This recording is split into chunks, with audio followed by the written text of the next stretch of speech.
था, मामा के 2 लड़के और 1 लड़की थी। जो छोटा वाला लड़का था, एक दिन जैसे घर में होते कि फंक्शन वंक्शन हो रहा है, कुछ सुंदरकांड का पाठ रखवाया होगा, तो वो लड़का नॉर्मली ऐसे खेलते खेलते बच्चों के साथ खड़ा खड़ा सीधा, और जैसे सबकी नज़र पड़ती है ना कि एकदम से हल्ला गुल्ला हुआ, एकदम से यूं खड़ा होके और सीधा का सीधा यूं पीछे ज़मीन पर जाके गिरा, बिल्कुल इस तरीके से। सारे उठ के एकदम से देखने आए तो हुआ क्या है इसको, उसकी आंखें खुली हुई है और आंखें दिख रही है और बड़बड़ा रहा है, लेकिन कोई रिस्पॉन्स नहीं दे रहा है।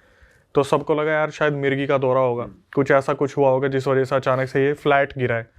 तो सारे बच्चे बुला के लेके आए सबको। उसके बाद कुछ बुजुर्ग वहाँ पे थे जो थोड़े समझदार थे, उन्होंने इस तरीके से इशारा दिया कि भाई कुछ गलत है। उनको ये चीज़ फील हो रही थी कि कुछ ना कुछ लड़के के साथ गलत है, तो एक काम करते हैं, किसी को दिखा भी लेते हैं। अब हुआ क्या, उस लड़के को हॉस्पिटल पहुंचा दिया गया, और यहाँ पर कुछ उनके घर के बगल में कोई गुरुमा रहती थी, उनको बुलाया गया और उनको बताया गया कि ऐसे ऐसे लड़के के साथ दिक्कत हुई है। तो गुरुमा आती है वहाँ पे, उन्होंने क्या कहा, बोले कि एक काम करो, मुझे ना अपने घर के चावल दो। भाई उन्होंने अपने हाथ में चावल लिए और इस तरीके से सूंघा और एकदम से ना ये झटका, और झटक के उन्होंने क्या करा, जैसे घर के बाहर चावल फेंक दिए। उन्होंने ये यहाँ पे करा है, उधर से हॉस्पिटल से फोन आ गया कि लड़का ठीक है। इधर से उन्होंने कोई टोटका करा होगा, वो चीज़ उतारी होगी, और वहाँ से हॉस्पिटल से फोन आ गया कि जो लड़का अभी तक हॉस्पिटल में बोल नहीं रहा था वो एकदम से ठीक हो गया, वो होश में आ गया। उस लड़के को हॉस्पिटल से घर लेके आए। वो जो गुरुआ वहाँ पे आई थी, उन्होंने उतारे का कुछ सामान दिया, घर में कुछ चीज़ें रखवाई गई, और फिर बता दिया कि ठीक है। कुछ परछाई वरछाई आई थी, लेकिन इसका भी खुलासा नहीं करा कि हुआ क्या था। धीरे धीरे फिर वक्त बीता, 2 दिन 3 दिन 4 दिन। वो जो लड़का था उसके साथ फिर कुछ ना कुछ दिक्कतें होने लगी, और दिक्कतें भी क्या थी कि जैसे वो बैठा रहता था तो इधर उधर देख के कुछ बड़बड़ाना शुरू कर दे, चिल्लाना शुरू कर दे। एक वक्त ऐसा आ गया कि इन्होंने क्या करा, सोचा कि यार हम ना किसी मौलवी को दिखा लेते हैं, मौलाना को दिखा लेते हैं, जो थोड़ा सा इस चीज़ के बारे में ज़्यादा जानता होगा। जब इन्होंने मौलाना को बुलाया ना, उसने भाई कुछ चीज़ें ऐसी बोल दी जिसको सुनने के बाद पूरा घर लिटरली शॉक हो गया था।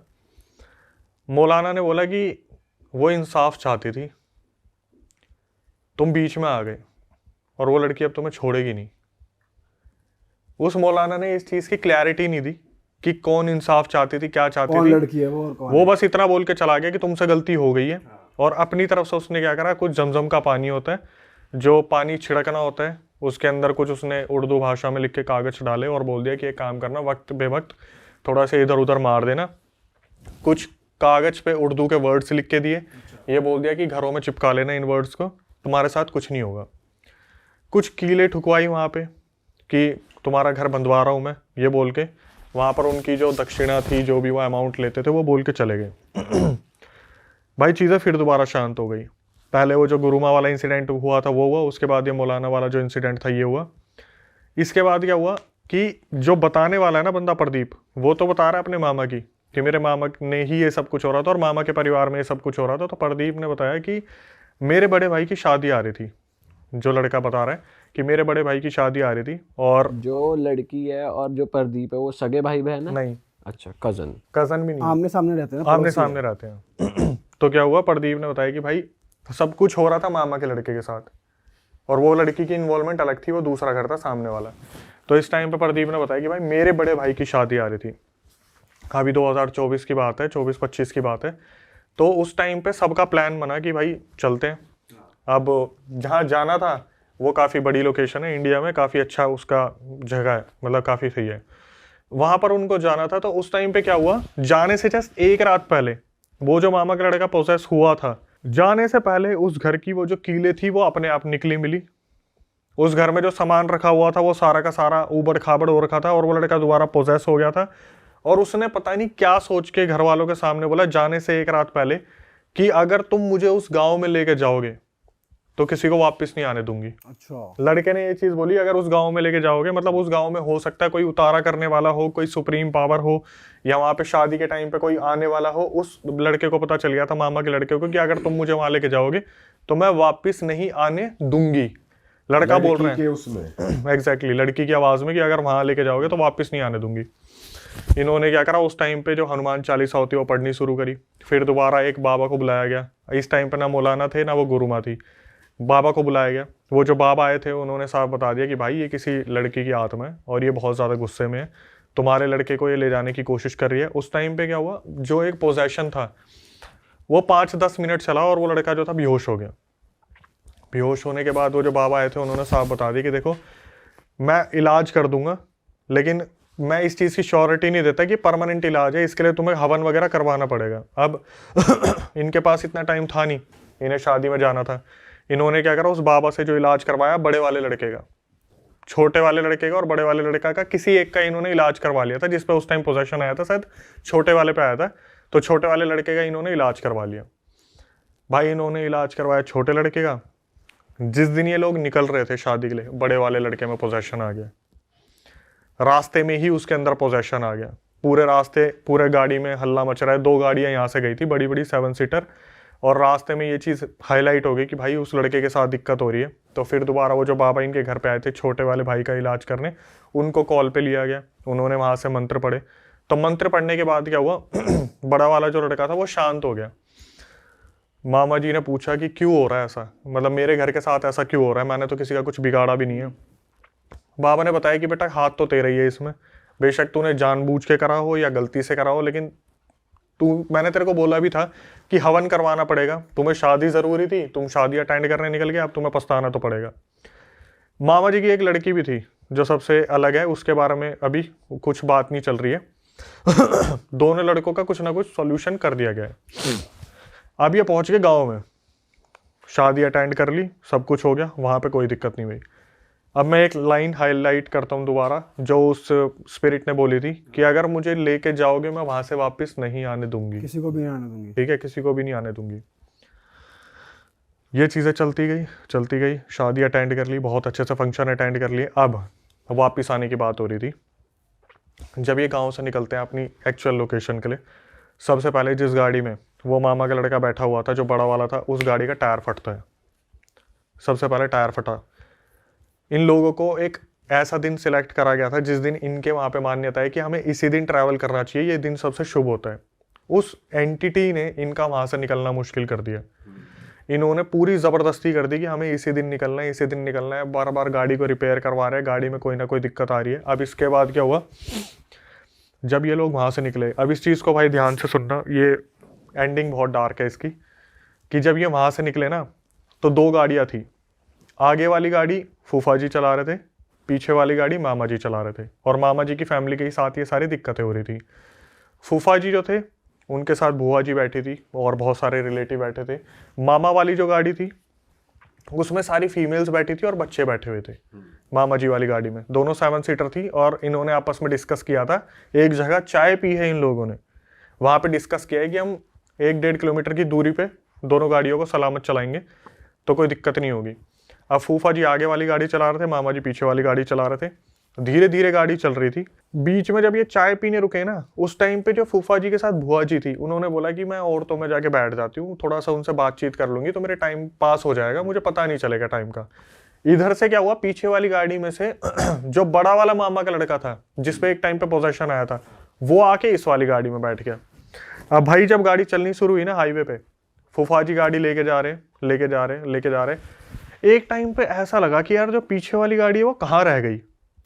इन्होंने क्या करा, गाड़ी साइड में लगा ली कि 15-20 मिनट हम देख लेते हैं अगर कोई दिक्कत है, क्या है क्या नहीं है। अब वेट करने लगे तो इन्हें लगा शायद कोई फ्रेश होने उतरा होगा किसी ढाबे पे, किसी होटल पे, या चाय पीने के लिए कोई उतरा होगा, कोई वॉमिटिंग हो गई होगी किसी कॉल वॉल नहीं करी इन्होंने, उस टाइम पे कॉल नहीं करा। जब ये 15-20 मिनट रुके ना, इनके पास कॉल आया। अच्छा। और कॉल पे जो पुलिस वाले थे उन्होंने बोला कि ये गाड़ी आपके साथ थी वाइट कलर की। उन्होंने बोला हाँ हमारे साथ थी। बोल दिया फटाफट से आ जाओ, इनका बहुत भयंकर एक एक्सीडेंट हुआ है। अरे भाई साहब, पीछे वाली गाड़ी का बहुत भयंकर एक्सीडेंट हुआ है और जितनी जल्दी हो सके आप लोग पहुंच जाओ। इन्होंने क्या करा, उस टाइम पे हड़बड़ाहट तो हो ही जाती है। फूफा जी गाड़ी चला रहे थे, फूफा जी ने क्या करा, यू टर्न मारा और इतना भी ध्यान नहीं दिया कि सामने से 2 एम्बुलेंस निकली है। उसी टाइम पे 2 एम्बुलेंस थी जो इनके पूरे परिवार को, पीछे वाले को भर के लेके जा रही थी। अच्छा। ये लोग वहां पहुंचे हैं, इन्होंने देखा जो पीछे वाली गाड़ी थी पूरी खूनम खान, और ऐसा लग रहा था कि मतलब कहीं पे स्किन चिपकी हुई है, कहीं पे जो अंदर की चीजें होती है ना, मांस चिपका हुआ है, कहीं पे कुछ है। मतलब गाड़ी को देख के कोई भी ये साक्षात बता सकता था कि भाई कोई बहुत ही भयंकर एक्सीडेंट हुआ है इस गाड़ी का। गाड़ी पूरी तरीके से तबाह हो गई। हालांकि जो सब्सक्राइबर उसने हमसे फोटो भी शेयर की है लेकिन मेरे को नहीं लगता लगाने की ज़रूरत है, ऑडियंस बहुत ज़्यादा हो जाएगी देख के विचलित कि बहुत अजीब सी वो फ़ोटो है। हाँ। जब ये लोग पूछते हैं पुलिस वालों को दोबारा कॉल करके कि कहाँ गए, सारे के सारे आपने कॉल करके बुलाया, तो उन्होंने बताया कि ये नियर बाय हॉस्पिटल है, यहाँ पे आ जाओ। भाई आगे वाली गाड़ी में फूफा जी थे, चाचा जी थे, पीछे वाली गाड़ी में चाचा जी का लड़का भी बैठा हुआ था, बुआ जी भी बैठी हुई थी, जैसे कि मैंने बताया उन्होंने गाड़ी चेंज कर ली थी। उसमें मामा का लड़का भी था, मामा का छोटे वाला, बड़ा वाला आगे चला गया था। जैसे ही ये लोग हॉस्पिटल पहुंचते हैं, इन्होंने देखा कि 2 बच्चे स्ट्रेचर पे पटक रखे हैं, वो मर चुके हैं। शिट। चाचा का लड़का और मामा का लड़का। मैं बता रहा हूँ इस टाइम मेरे को भी काफ़ी इमोशंस आ रहे हैं। वो दोनों स्ट्रेचर पे पड़े हैं, वो ख़त्म हो चुके हैं। ये जाते ही अनाउंस कर दिया कि ये दोनों ख़त्म हो चुके हैं।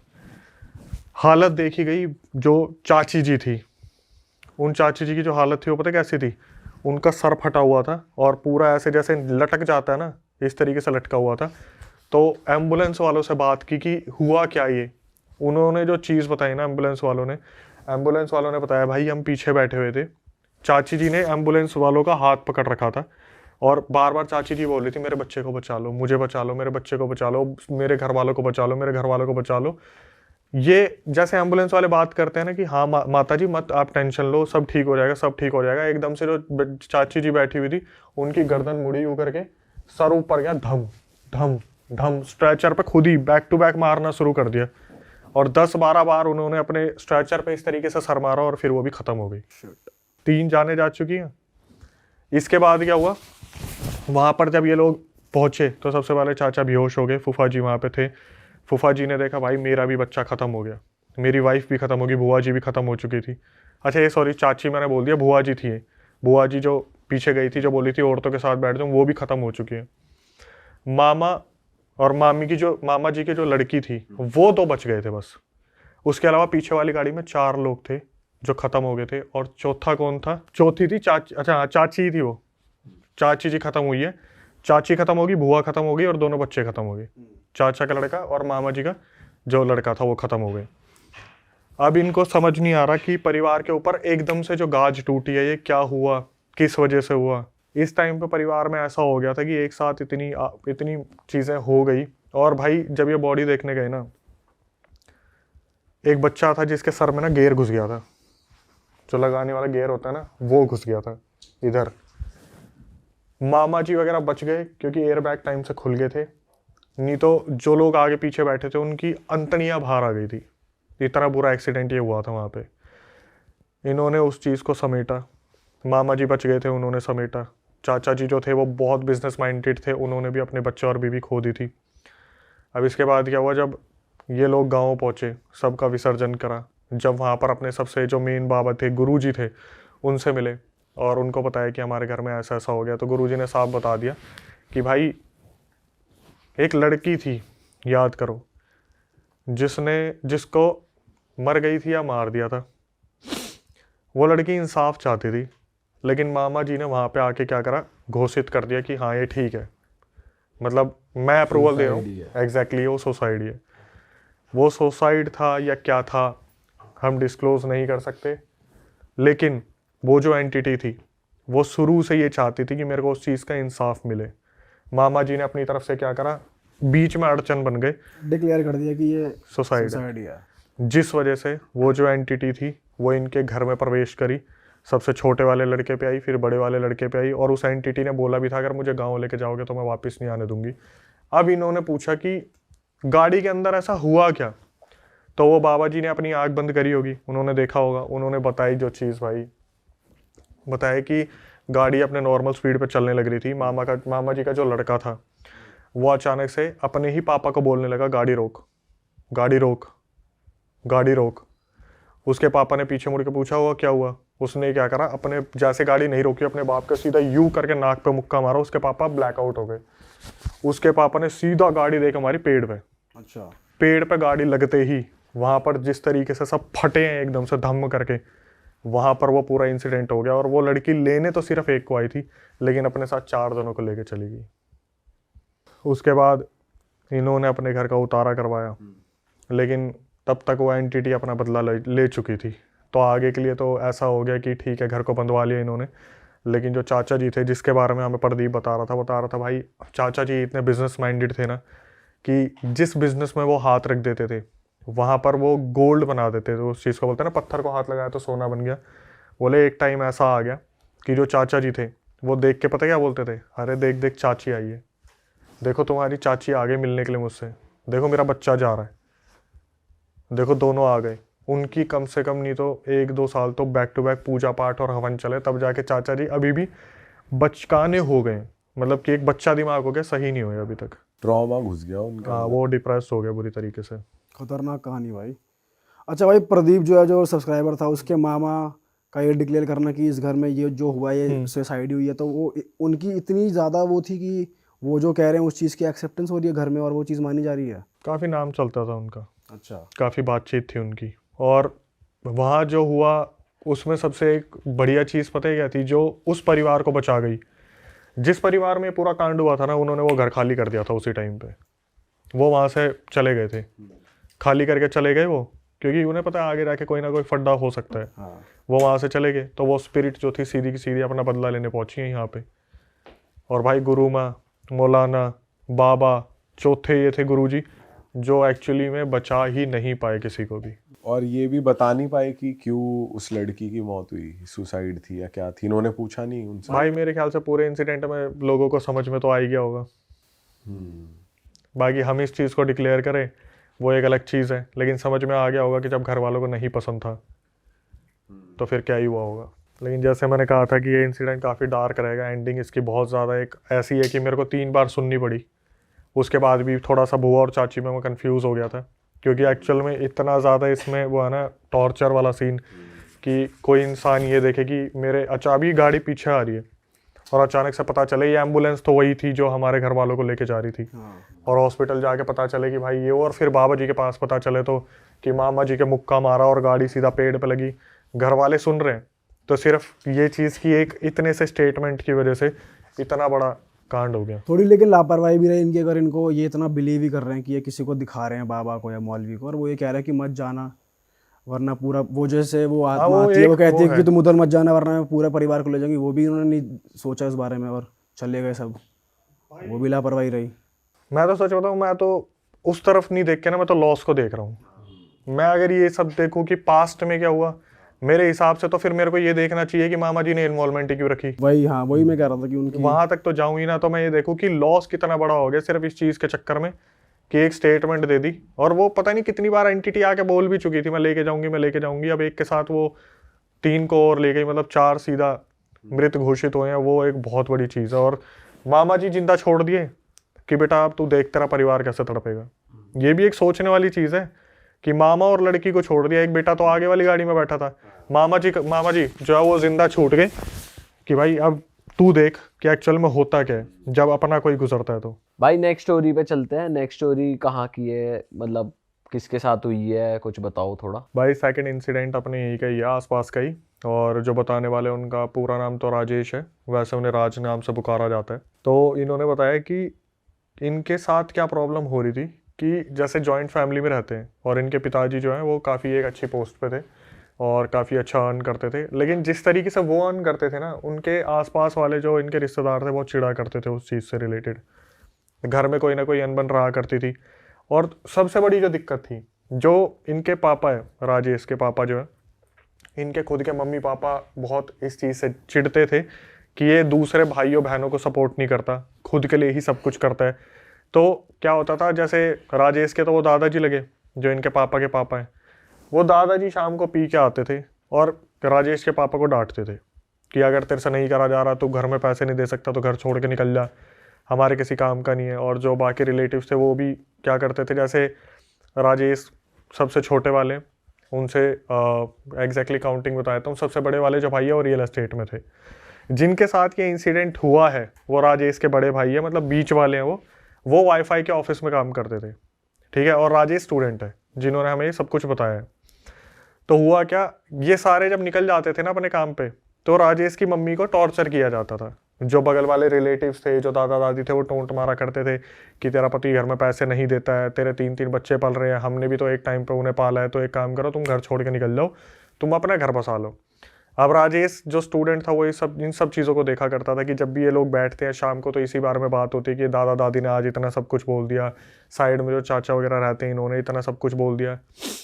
तो जो राजेश के पापा थे वो एक डिसीज़न लेते हैं कि अब फाइनली हमें इन लोगों के साथ नहीं रहना, और किसी गाँव में, एक गाँव था ये 2000 मेरे ख्याल से 21-22 का इंसिडेंट होगा, 22 का ही है शायद, 22 या 23 का। तो उस टाइम पे जो राजेश के पापा है वो एक गांव में जगह देखते हैं और पैसे की दिक्कत नहीं थी उनको, तो वो क्या करते हैं थोड़े बड़े गज में एक घर ले लेते हैं वहाँ पे। अब इस गांव के बारे में राजेश ने बताया कि भाई जिस गांव के बारे में मैं बात कर रहा हूँ ना, यहाँ पर शुरू से ही इन भूत प्रेत के बारे में बहुत कुछ सुनने को मिला। ठीक है, जैसे कि बोलते हैं कि कुछ इमेजेस और वीडियोस भी हमारे पास आ रखे, अगर आप दिखाना चाहो तो दिखा देना। उन इमेजेस में ये दिख रहा है साफ साफ कि इनके घर के बाहर पूरा जंगल स्टार्ट हो रहा है, झाड़ियाँ है पूरी की पूरी, एक बरगद का पेड़ है, बरगद के पेड़ के बगल में एक नहर बह रही है, वहाँ पे एक हैंडपंप लगा हुआ है और कहावत यह है कि ये जो बरगद का पेड़ है इस पर ब्रह्म राक्षस, मुंजिया, जिन जिन्नात हमेशा से इनका वास है। इस पूरे गांव के बारे में एक अफवाह पहले से ही फैली हुई है, जो लड़कियों के लिए अफवाह फैली हुई थी कि इस गांव में कोई भी लड़की रात को बाल खोल के छत पे नहीं जाएगी, क्योंकि इस गांव के जंगलों में एक जिन जिन्नात का साया रहता है। अब हुआ क्या, राजेश ने बताया कि भाई हमारी फैमिली के साथ क्या हुआ, अब मैं आपको बताना शुरू करता हूँ। गांव का पूरा डिस्क्रिप्शन दे दिया, अपने घर के बारे में बता दिया। एल शेप घर था, सामने हॉल था, अंदर कमरे थे। अब बताया कि भाई जब हम वहाँ पे मूव करते हैं तो एग्जैक्टली उस गांव में गिन के 5-6 घर थे उस टाइम पे जब हमने वहाँ पे ज़मीन ली थी, क्योंकि सस्ती मिल रही थी तो हमने ज़्यादा ले ली थी। पापा अपने काम पे जाया करते थे, मम्मी घर में रहती थी। बड़ा वाला भाई जो था वो रियल एस्टेट में था, उसका आना जाना बहुत ज़्यादा होया करता था। जो बीच वाला भाई था वो वाईफाई के ऑफिस में काम करता था, लेकिन उसके एक टैलेंट के बारे में बात की, जिस टैलेंट को ही, जो टैलेंट उसे बहुत ज़्यादा मार गया। वो बंदा सिंगिंग किया करता था, वीडियो बनाया करता था और रील्स बनाया करता था और जो भी बनाया करता था उस जंगल वाले एरिया में जाके बनाया करता था। वो क्या करता था, जैसे वाईफाई वाले ऑफिस से जिस दिन छुट्टी होगी या फिर जिस दिन पार्ट टाइम उसे लगता है कि आज काम नहीं है, तो वो क्या करता था, जंगल वाले एरिया में निकल जाता था। अब इन सब चीज़ों में क्या हुआ, जो राजेश थे वो बताते कि भाई मैं खुद इस चीज़ को अप्रिशिएट करता हूँ कि मेरे भाई की जो आवाज़ है वो सिंगिंग के मामले में बहुत अच्छी आवाज़ है, काफ़ी अच्छा वो गाता था। कि जो मेरे भाई का दोस्त था ऋतिक, वो उसका इतना अच्छा दोस्त था, मतलब एक दूसरे पे जैसे भाई मरते हैं ना, ऋतिक एकलौता दोस्त था उसका, जो इसका भाई है। भाई का नाम मानव रख लेते हैं, कि राजेश ने बताया मानव जो मेरा भाई है उसका दोस्त ऋतिक था। ये ही दोनों थे जो एक दूसरे के लिए दोस्ती में मरे करते थे, पूरे दिन उठना बैठना, साथ में घूमना, सब कुछ करना। ऋतिक एक बार ना ट्यूशन से वापस आ रहा था, 7:30 बजे का उसका ट्यूशन था, और ट्यूशन से आते आते उसको कभी कभार 9, 9:30 बज जाते थे। गाँव वाला एरिया था। एक बार ऋतिक हो गया किडनैप।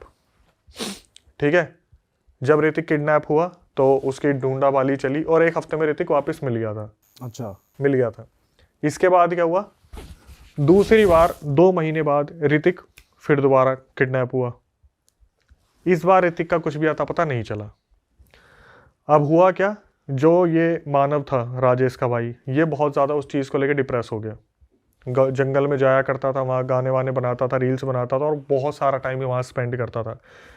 एक दिन जब ये घर वापस आता है ना मानव, तो राजेश ने देखा कि यार बहुत ज़्यादा इमोशनल हो रखा है, पक्का यार रो क्या है। इन्होंने उस चीज़ के बारे में बात नहीं की, ये सोच के कि यार दोस्त था, नहीं मिल रहा तो इमोशनल हो गया। और दोस्ती को भी समझ रहे थे कि बहुत पुराना दोस्त था, इकलौता दोस्त था इस गाँव में जो बना था, तो इसलिए अपसेट है ये बहुत ज़्यादा अपसेट है। लेकिन उस दिन से कुछ चीज़ें चेंजेस जो है मानव में देखने को मिली। मानव जब घर वापस आया ना, तो वो 19 घंटे सोया करता था। आया, खाना खाया और सो गया। उसे बार बार उठा रहे हैं कि तेरे को ऑफिस भी जाना है, तेरे को ऑफिस जाना है, उठ जा, फटाफट से ऑफिस चला जा। नहीं जाना ऑफिस, नहीं जाना, नहीं जाना। इन सब चीज़ों में क्या हुआ, जैसे किसी दिन अगर बैठे ना इन्होंने, तो इन्होंने मानव से वो पूछा कि तू क्या गाना बना रहा था ऋतिक के लिए, अपनी दोस्ती के लिए।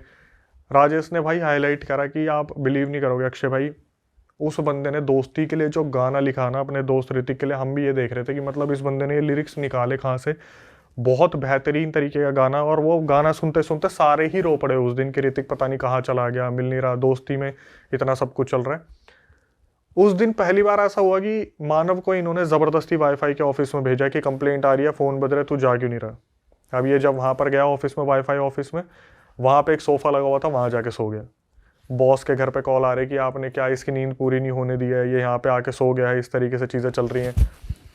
अब इनको थोड़ा सा शक हुआ कि यार ये क्या चेंजेस है, मतलब ऐसा कैसे पॉसिबल हो सकता है कि एक बंदा 24 घंटे में से 19 घंटे सिर्फ सोने लग रहा है, कोई मेहनत नहीं कर रहा, कोई काम नहीं कर रहा, फिर भी सोने लग रहा है। तो इन्होंने क्या करा, एक इनके मौसा थे जो मुंबई में कारपेंटर थे।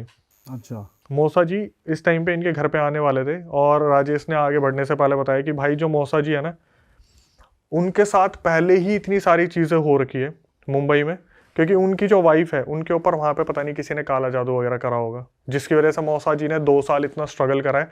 उन्हें पता चल जाता है कि इस घर में कोई दिक्कत है, क्योंकि उनके जो कंधे हैं उन पे भार आने लग जाता है। तो मौसा जी जब इनके घर पे आते हैं ना, उन्होंने कदम रखते ही सबसे पहले ये पूछा मानव कहाँ है, खुद से उन्होंने पूछा मानव कहाँ है।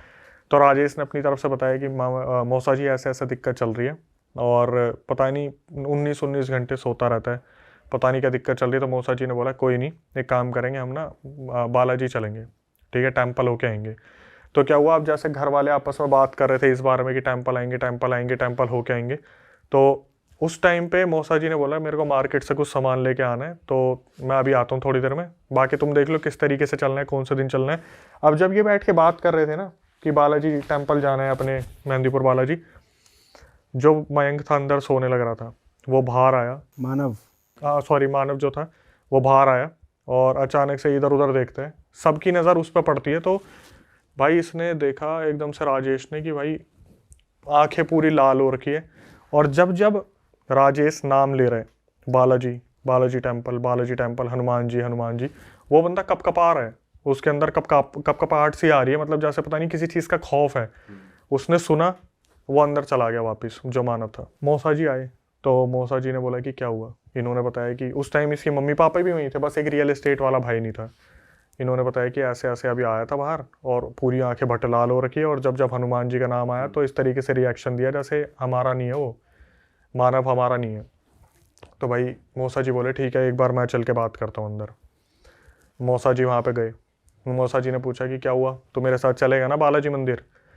उठ के सीधा उसने बोल दिया कि चला आ जाए, यहाँ से चला आ जाए, इससे पहले कि तेरे साथ कुछ गलत हो जाए। इसके मौसा जी समझ गए कि ये वो नहीं है, कोई और ही चीज़ है।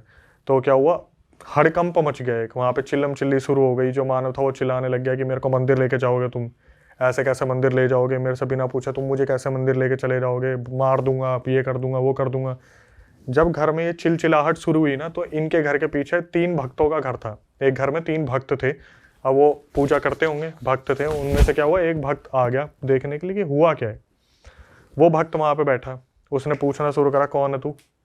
नहीं बताए, नहीं बताऊंगा, मेरे को मंदिर लेके जा रहे हैं, मैं नहीं जाऊंगा, तू यहाँ क्या करने आया, तेरे को भस्म कर दूंगा। वहाँ पे वो बोल रहा है जो भक्त है कि मैं तेरे को भस्म कर दूंगा, यहाँ से बोल रहा है तू मुझे क्या भस्म करेगा, मैं तुझे भस्म कर दूंगा। बार बार पूछना शुरू करा कौन है कौन है कौन है। तब उस एंटिटी ने पहली बार बताया कि मैं जिन हूँ, जिन। तो इन्होंने पूछा कि भाई तू मतलब इसके शरीर में क्या कर रहा है और तू किस मकसद से आया, तेरे को चाहिए क्या, जो चीज़ तेरे को चाहिए तो बता दे। मतलब एक भक्त का काम था कि मैं जो भी मांग रहा है भोग वोग दे के इसे भेज दूँ। काफ़ी टाइम तक बोलता रहा नहीं जाऊँगा। पूछा गया क्यों नहीं जाएगा, क्या दिक्कत है। वो जो जिन था वो ये चीज़ बोलने लग रहा है मुझे इस बच्चे को लेके जाना है, इसकी आवाज़ मुझे बहुत पसंद है और मैं इसके अंदर पिछले 2 महीने से हूँ। पिछले 2 महीने से मैंने इसे पोजेस करने की बहुत कोशिश की, मैंने इसके शरीर पर कब्जा पाने की बहुत कोशिश की, लेकिन हमेशा ये कैसे न कैसे बच जाता था। लेकिन इस बार मैं इसे लेके जाऊँगा। तो भक्त ने पूछा कि अब तूने इस पर कब्जा कैसे पा लिया। बोला जब ये जंगल में आया था ना, अपने दोस्त को याद कर रहा था और जब ये रोने लगा, डिप्रेस हो गया, तब मैंने इस पर कब्जा पा लिया। जब ये बहुत ज़्यादा इमोशनली कमज़ोर हुआ और अभी वीक हो गया एग्जैक्टली तब मैंने इसके ऊपर धावा बोल दिया और मैंने इसे पोजेस कर लिया। 2 महीने से वो नहीं जाऊँगा। भक्त ने अपने मंत्र पढ़ने शुरू करे, क्रियाएं शुरू करी और पूछना शुरू करा तू बता दे क्या चाहिए तेरे को। उसने क्या करा, बोल दिया कि एक काम करो, मेरे लिए ये वाली चीज़ लेके आ जाओ। नॉन वेज का नाम लिया कि इस चीज़ का भोग लेके मैं चला जाऊँगा। मंगवाया गया। जो राजेश है वो अपने मौसा जी के साथ वो सामान लेके आए मार्केट से। वहाँ पे क्या हुआ, एकदम से जैसा होता है ना भोग उसने सूंघा यूँ करके, अचानक से वहाँ पे बेहोश हो गया। बेहोश होने के बाद चलो फाइनली सब हो गया। भाई ऐसा कुछ भी नहीं था। वो जिन सारे झूठे वचन देके गया वहाँ पे। 1 रात बीती, 2 रात बीती, राजेश सोने लग रहा था। उसने क्या करा, राजेश ने जैसे होता ना एक ठंडी हवा का झोंका राजेश की कमर पे लगा, जैसे भरी गर्मी में यार एकदम से ठंडी हवा कहाँ से आई। उसने पीछे मुड़ के देखा, उसका जो भाई था, वही जो मानव था, वो उसे घूर घूर के देख रहा है कि तुम्हें लगा मैं चला जाऊंगा, तुम्हें लगा मैं चला जाऊंगा। प्रॉपर आवाज बदल गई। प्रॉपर कि मैं इसे लेके जाऊंगा, मुझे इसकी आवाज़ बहुत पसंद है, तुम्हें क्या लगा मैंने जो वचन दिए वो सही है। अब ये भाई उठ के सीधा भागा, इसने अपने पापा को बताया कि ऐसे ऐसे इसके साथ दिक्कत हो रही है। सारे घर वाले आए, पूरा कमरा उथल पुथल कर दिया, चिल्लम चिल्ली हो रही है। उधर से समझ गए थे उस भक्त को बुलाने का तो कोई फायदा है नहीं, क्योंकि जिनने उसका कर दिया था कि उल्लू बना दिया था उसे। तो इन्होंने क्या करा, फिर दोबारा किसी से पता करना शुरू करा, लेकिन 5-10 मिनट में वो पोजेशन के बाद वो जो मानव था वो बेहोश हो गया था। इन्होंने क्या करा, किसी से पूछताछ करी, फिर एक उसको बाबा को बुला के लेके आए, जो बाबा वहाँ पे मानने वाले थे, जिनका नाम था किसी और को। हाँ, किसी और को।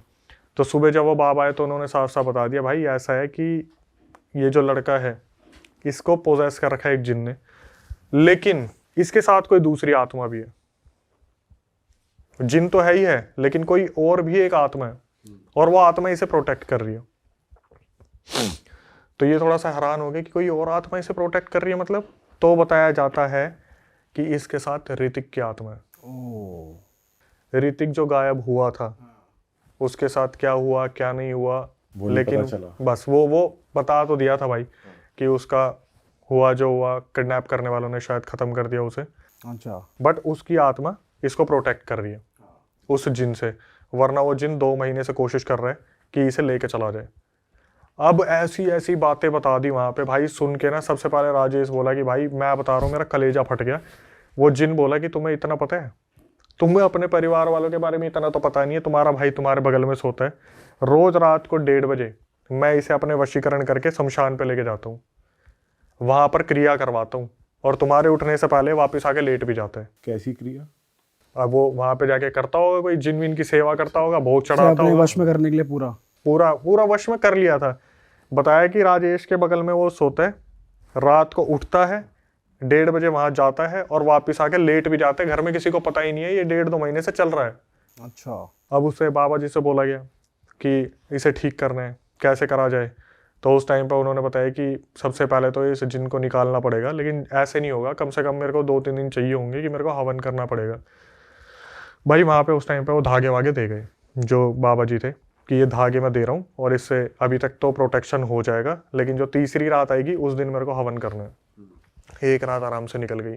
दूसरी रात इसकी आंख खुली राजेश की, एग्जैक्ट 1:30 से 2 के बीच में। इसने पीछे मुड़ के देखा, वो जो भाई था वो था ही नहीं वहाँ पे। इतने एकदम से ही हो जाता, भाई कहाँ चला गया, भाई कहाँ चला गया। वो चिल्लाने लगता, पापा पापा भाई नहीं है, मानव पता नहीं कहाँ चला गया। एक बार देखना शुरू करना, तो जाके देखा एक कमरे में एक कुर्सी के ऊपर उकड़ू बैठा हुआ है। अच्छा। इस तरीके से बिल्कुल, और बार बार यही कि अब इसे ले जाने का वक्त आ गया, इसे ले जाने का वक्त आ गया। तुम्हें क्या लगा मैं कोई आम जिन हूँ और मैं ऐसे ही इसे छोड़ दूंगा? इन्होंने पकड़ने की कोशिश करी, हाथ पैर छुड़वा के सीधा ये भागा है, उसी वाले बरगद के पेड़ के ऊपर जाके ऊपर बैठ गया। सारे घर वाले पीछे पीछे भागे। इनके घर से मेरे ख्याल से 100-150 मीटर की दूरी पे होगा, वहीं पे शमशान है, वहीं पे वो नहर है, और नहर के पास एक हैंडपंप लगा हुआ है। तो जब ये वहाँ पे पहुंचे, ऊपर देखा भाई ये तो बरगद के पेड़ के ऊपर जाके बैठ गया। अब वहाँ से बार बार बुला रहे, नीचे आ जा, नीचे आ जा, हम तेरे पेरेंट्स है, कोई नहीं है, इसे लेके जाने का वक्त आ गया, बुला लो, कितने भक्तों को बुलाओगे, बुला लो, कितने गुरुजी को बुलाओगे। तो उस टाइम पे क्या हुआ, हनुमान चालीसा पढ़ी गई और बहुत सारे मंत्र थे जो बहुत रिस्पेक्टेड है, तो मैं उनका नाम इस तरीके से नहीं लूँगा।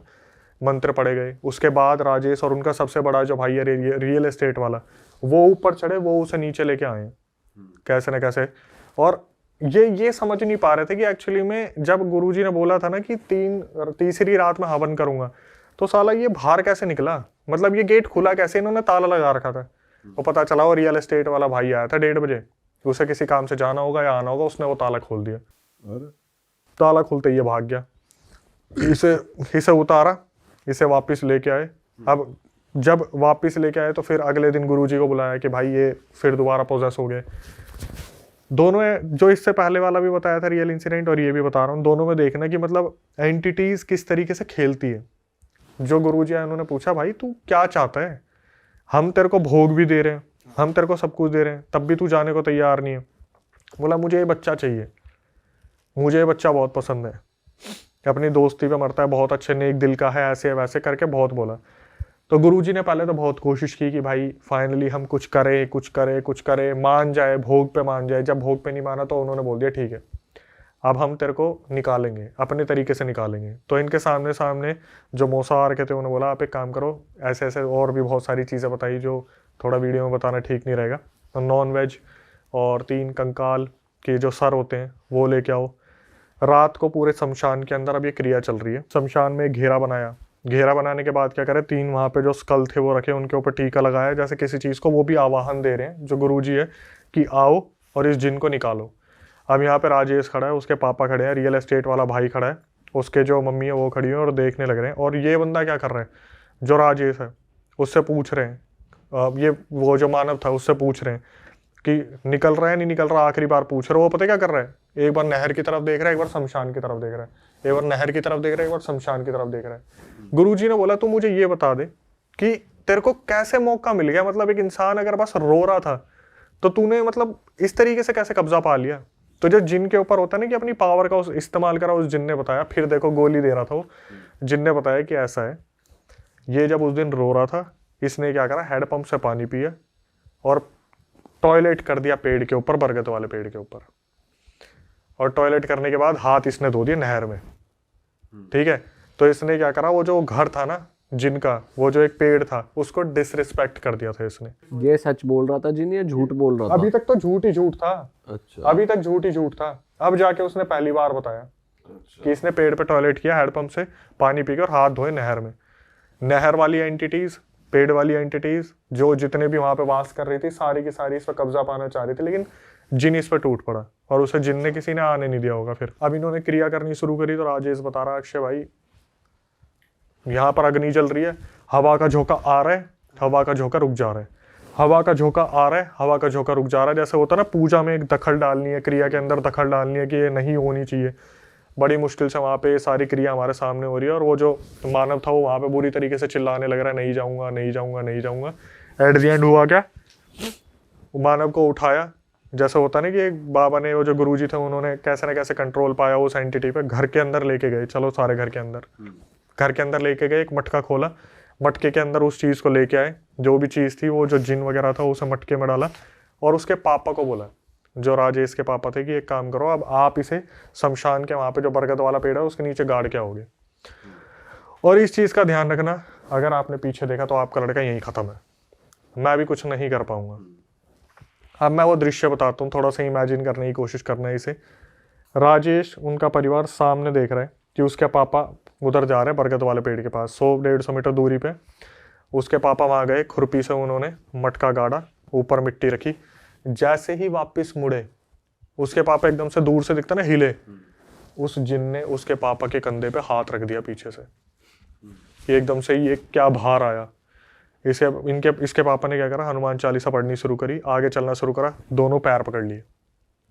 अब दूर से ये देख पा रहे कि पापा रेंग रहे हैं, इस तरीके से करके चल नहीं पा रहे, रेंग रहे हैं, कि पैर भी पकड़ लिया। धीरे धीरे धीरे धीरे आगे आए। अब आवाज आनी स्टार्ट हुई दादी की कि बेटा हमें माफ कर दियो, हमने तुझे घर से निकाल दिया था, एक काम कर, तू वापिस आ जा, पीछे पलट जा, आ जा हमारे पास। जिन खेलने की कोशिश कर। यस, दादाजी की आवाज आई, मैंने पी के तेरे को बहुत सुनाया था ना, मुझे माफ कर दे, मुझे भी अपने साथ ले चल, मैं तेरे पीछे ही तो हूँ। पुराने ट्रॉमा याद दिला। एग्जैक्टली। इसके बाद वाइफ की आवाज कि हमारा बच्चा बच तो जाएगा ना, हमारा बच्चा बच तो जाएगा ना। खुद राजेश की आवाज कि पापा भाई को बचा लो, मैं पीछे ही खड़ा हूँ, हमें ले चलो, हमें ले चलो, हमें ले चलो। एक दृश्य इसके पापा ने जो देखा कि वो जो लड़का है वो जा चुका है, मतलब पूरा इल्यूजन क्रिएट किया गया कि पीछे पलट जाओ कैसे भी। भाई इसके पापा ने, बस इसके पापा को इतना पता था अगर मैं पीछे पलटा तो लड़का गया। घर के अंदर आए, गुरुजी से पूछा कि क्या है। गुरुजी ने बोला दरवाजा बंद कर दो, अब तुम्हें एक रिस्पॉन्सिबिलिटी दे के जा रहा हूँ, तुम्हारा लड़का बच गया, जब तक बच गया, जब तक उस बरगद के अंदर से कोई हांडी नहीं निकालेगा। यही एक रीज़न है कि मैंने गाँव का नाम नहीं बताया, क्योंकि राजेश ने मेरे को बोला था भाई आप गाँव का नाम बताओगे कोई पक्का आके उसे निकाल देगा। बरगद के पेड़ को इनमें से कोई ना कोई कभी ना कभी खिड़की में से घूरता रहता है कि उसके नीचे जो हांडी दबी हुई है ना, उसे गलती से कोई निकाल ना दे।